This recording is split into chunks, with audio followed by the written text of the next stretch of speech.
Therapy எல்லாருக்குமே தேவை. And technology can make a big difference. நிறைய பேருக்கு நான் தெரப்பி கொடுத்துட்ருக்கேன், எனக்கு எந்த ரெஸ்பான்ஸும் இல்லைன்னு சொல்கிறவங்களுக்கெல்லாம் technology can make that difference. That அந்த ஹைப்பர் ஆக்டிவிட்டியை குறைக்கிறதோ, அந்த அட்டென்ஷனை கொண்டு வரதோ, இல்லை அந்த ஆட்டிஸ்டிக் பிஹேவியர்ஸை மாற்றுறதுலையோ இது ரொம்ப ஹெல்ப்ஃபுல்லாக இருக்கிறதுக்கு வாய்ப்பு இருக்குது. பட் அல்டிமேட்லி இது எல்லாத்துக்குமே மோஸ்ட் இம்பார்ட்டண்ட் டயக்னோசிஸ், சரியான டயக்னோசிஸ், குட் தரோ அண்டர்ஸ்டாண்டிங்.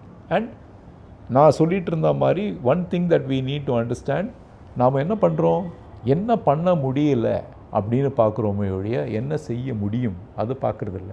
என்ன செய்ய முடியும் அதையும் பார்க்கணும்.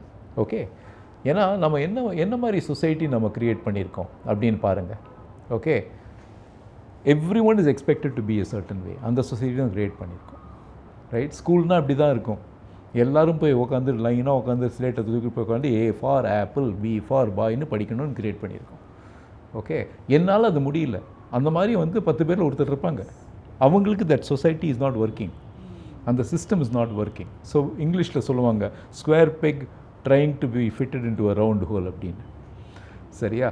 So we need, and the neurodivergent people are like square pegs. அவங்களால அந்த ரவுண்ட் ஹோல்குள்ளே ஃபிட் பண்ண முடியாது.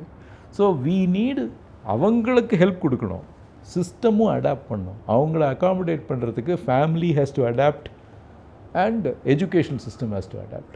Both of these are also important. இந்த விழிப்புணர்வு ரொம்ப ரொம்ப தேவை.